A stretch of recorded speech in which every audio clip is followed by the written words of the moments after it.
In the packet is a blue card when you give us some information so that we can send you announcements and things like that. We don't ever bother. You're not bothered by the emails, right? No, never bothered. So if you would like to be on our mailing list and if you would like to get to know more about us, except for these packets, and then if you give the blue card back to one of these people, you'll get a free book. Yeah.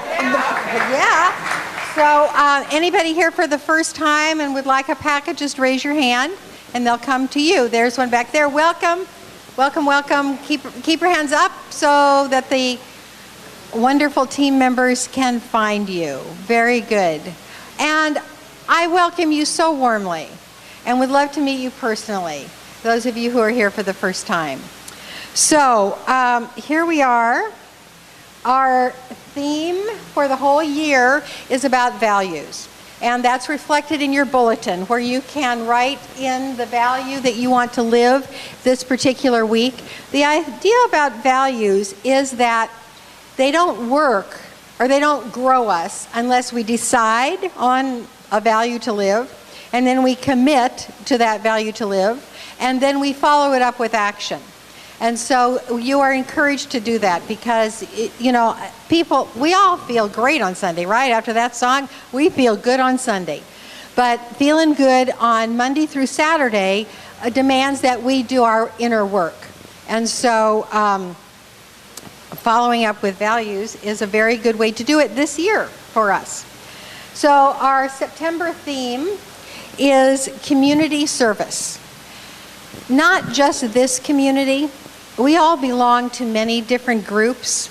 And so the idea this month is to turn our attention away from us, like get out of the way, right? And focus on others in the groups that we are a part of. We're all a part of many communities. And if we are here to serve the communities that we are a part of, then that begs another question, which is the title of my talk.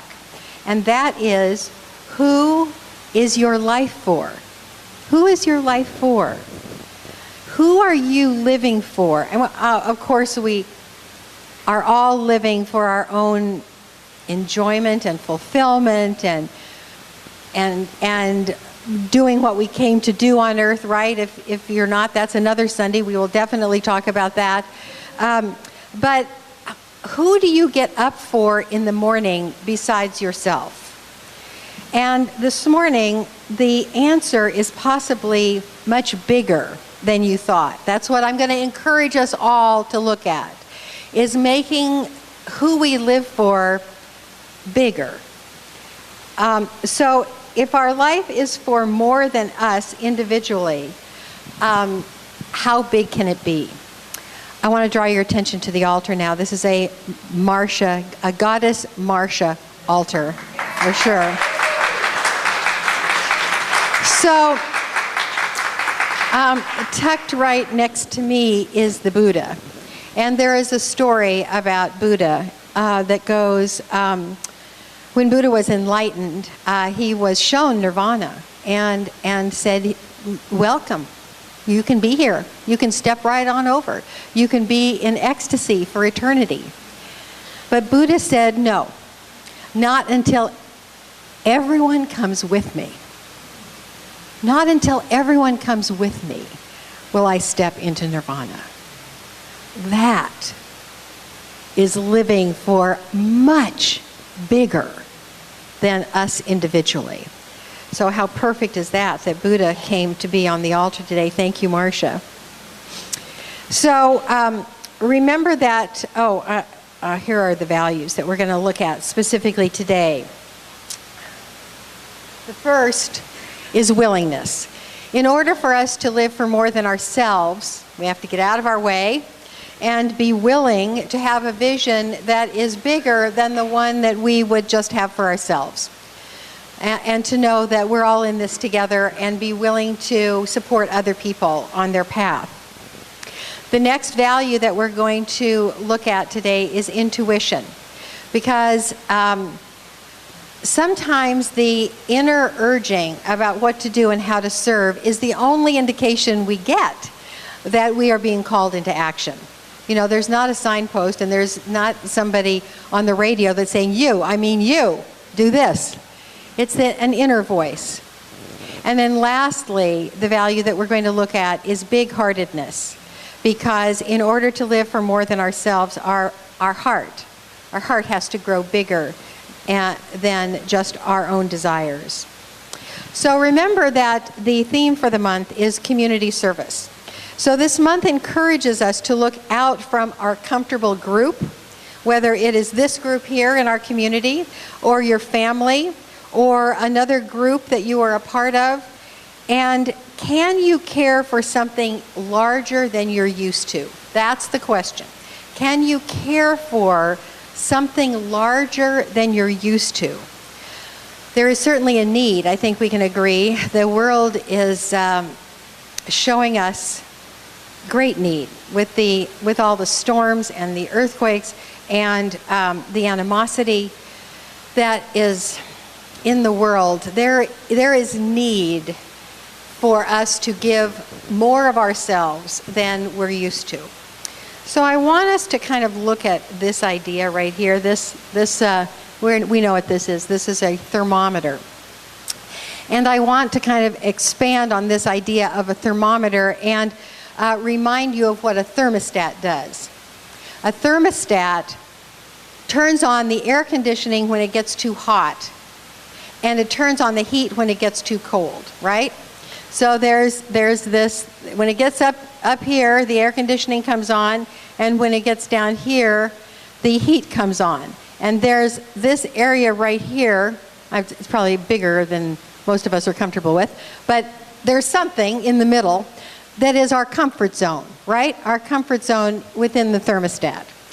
So what I want to suggest to us is that this comfort zone is an analogy that runs throughout our lives. That we have a comfort zone, let's say, for the activity, how active we are in life. And if we go on, you know, for some of us, a 5-mile hike, that is a lot of activity. And if we let's say this is the 5-mile activity here.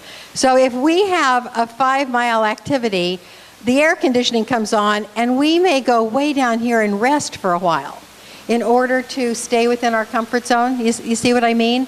That if we pop up out of what our comfort zone is, we often fall back down lower than our thermostatic low to balance, to get back in our comfort zone. So this is, in everything really, you have a comfort zone of generosity. You give so much. And if you are asked to give more than that, there's a term for it. It's like generosity fatigue. And I mean, we've heard of that, right? And if you have generosity fatigue, my tendency is not to give so much for a while. The thermostat works with faith. We have so much faith, and if we really ask to increase our faith, sometimes we go into doubt. So what I'm going to ask as far as the question, who do you live your life for, is to raise the whole thermostat. So what we want is the high to be higher and the low to be higher as well. Do you get me? So we are comfortable with a greater level of generosity. That's our comfort zone. We are comfortable with a greater level of activity. That's our comfort zone. We are comfortable taking care of a larger us than the small us that we were used to. So we raise the whole thermostat. You understand that? That's what we're aiming for today, okay? You with me? Yeah? Okay, good, very good. So I want to build a case for why this is important. Why expand our concept of us? First of all, it's spiritual principle. What Leslie prayed about is the oneness of all of life. And honestly, what we sang about is the oneness of all of life. We are the world. And there is only one of us. Bodhi and I work on these songs so that they fit the theme. They're not just, we don't just rotate. So the idea is that we are all one. There is one life. That life is God's life. That life is perfect. That life is my life. That life is your life. That life is in the trees and the kitties and the grass and the people you love and the people that you really don't love. It is the same life. I'm in my Einstein phase. I had a great quote from Einstein last week. Here's another one. A human being is part of a whole called by us universe. A part limited in time and space. He experiences himself, his thoughts and feelings as something separated from the rest, a kind of optical delusion of his consciousness. This delusion is kind of a prison for us, restricting us to our personal desires and to affection for a few persons nearest to us. Our task must be to free ourselves from this prison by widening our circle of compassion to embrace all living creatures and the whole of nature in its beauty. That is what our work is, because it's spiritual principle that it's all us. Next, why expand our concept of us is that connection feels better than competition. Anything that reflects spiritual principle feels better to us than something that goes against spiritual principle. That's why all of the values that we are talking about this year follow spiritual principle and actually follow a very few principles. Basically, all life is one and our thought is creative. That's it. That is the philosophy, the underpinnings of this whole philosophy, those two things, that all of life is one and our thoughts are creative. That's it. And so all of the values reflect that, and if our activity reflects that, then we're happy and content. Ernest Holmes, our founder, wrote this: "It is quite a burden lifted when we realize that we do not have to move the world." Getting out of our own way. It is going to move anyway. This realization does not lessen our duty or social obligation. It clarifies it. It enables us to do joyously and free from morbidity that which we should do in the social state. Isn't that a great thing for Ernest to say? He doesn't talk about society that much, but if we take care of each other, that we do joyously and free from morbidity, that's depression, that which we should do in the social state. So the next is, there are no isolated effects. You don't do something and have it not affect everything. The converse is true. We do something and it does affect everything.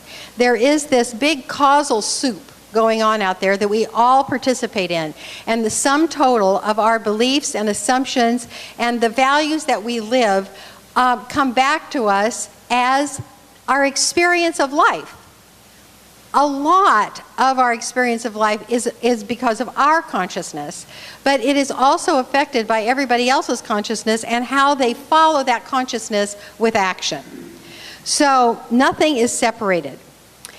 So from Tuesday through yesterday, I was at the new retreat, the new version of Woman Spirit, and it's called Woman Spirit Rising, and many of our women are still there. And so this first renovation of that wonderful retreat for women was about doing the work in the world. The theme was Athena, actually, and Athena is a powerful goddess that is really not for her personal gain. She was for all of her people in Athens and all of the the structure of society. She benefited everybody. She was the giver of things like the plow and the loom for the good of society. And so the theme for Women's Spirit Rising was doing our work in the world. Not so much healing our own things, although that's very important in order to do effective work in the world, but we focused outward. We focused to the big us, just like we're doing today. So the women railed against racism, they railed against homophobia, and then other women talked about what to do instead, how to counteract these effects. And so when we think about there's no isolated effects, we have to think about what do we do in the world when we come up against something that we don't like.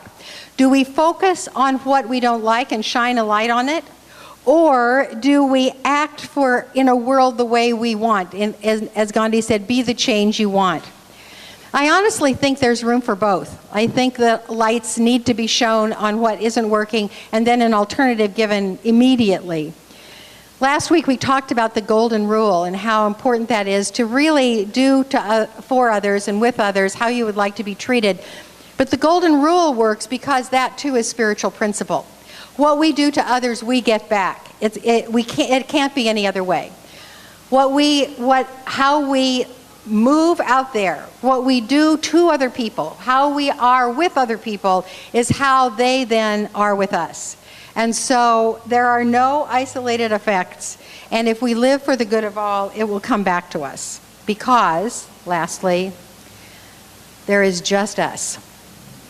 Just us. There's no us and them. One of the women in this retreat was very militant and always writing letters and always on picket lines and always standing for equality.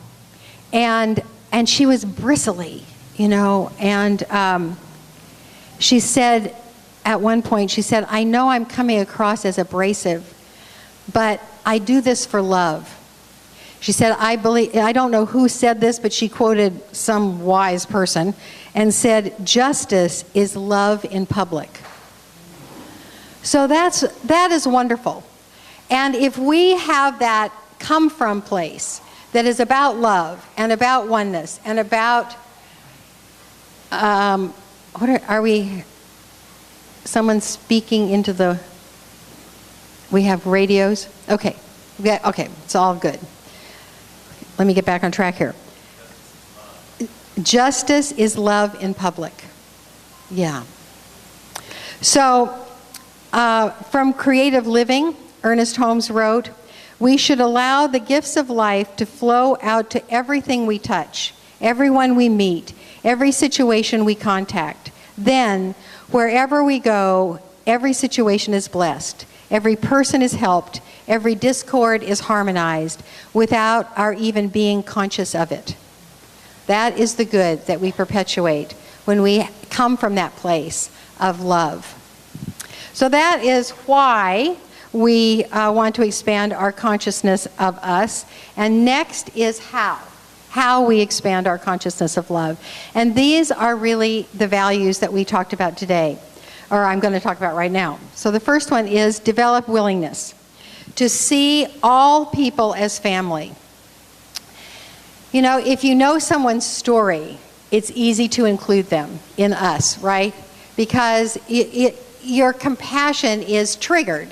And even if you disagree with them heartily, you can find your way to understand why they believe the way they do, why they hold the values they hold, and there's a way that you can hold them as being us. So there was a lot of stories at Women's Spirit Rising of our lesbian sisters having stories of fear and unconsciousness directed at them, and cruelty as well. But there was one story that I want to share with you that is pretty amazing and pretty wonderful. There was a family, a mom and a son, who lived in Marin, who went to be with the ailing mom in South Carolina. So there were 3 generations in a little town in South Carolina, and they were the only liberals in the entire town. And there was a black woman who worked at the post office. And the post office was physically set up that she couldn't toss the letters easily. And so the son of this 3-generation Marin family moved a table so that she could do her job better. And the helping of that woman caused people to criticize the Marin family. And so there were other stories like this where they said, I'm just so glad to be back in California. I'm so glad to be back in California. But let me tell you what the grandmother said. The grandmother, with complete equanimity, said, well, they've never left town. Meaning, they only see what they were taught from their parents. They only see what they were taught from their grandparents. They've never left town. They don't know any better. Now you might think that's a lot of justification for cruelty. And yet, how do you think that grandmother felt? She lived in that town for years and years and years. And she had found a way to make everybody us. That is the work that we have. To be able to include everyone in brotherhood and sisterhood, and by our actions that follow our values, to show that living within spiritual principle feels better. That is our work. And it starts with being willing. So the next is develop intuition. So the question you ask here is, what would someone want from me? What do you suppose someone would want from me? Here's somebody that's hurting. Here's somebody that is acting out of spiritual principle as I see it. What would they want from me that they can actually receive? Would they want listening? Would they want support in some way? Would they want love? Would they want dinner? What would they want from me? And with willingness first, and that ability to listen within, we get intuitive nudges, and our attention goes off of ourself and to another person that may be hurting. And all of a sudden, our entire thermostat of compassion is raised. And the highs are higher and the lows are higher. And we are living our life.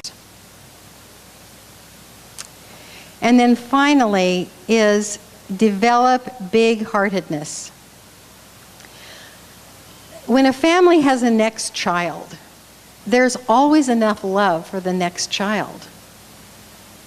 It always is able to expand. This ability to love anyone, is about living for each other. Years ago, we had someone in this community who was in charge of the pre-release program at San Quentin. And I was able to go into that pre-release class many times and do a spiritual talk. And boy, that was something. That was something. All of these, ironically, there is more traditional religion behind the walls than out here, you know. A lot of Jesus, a lot of Native American work, and I was able to talk about loving one another.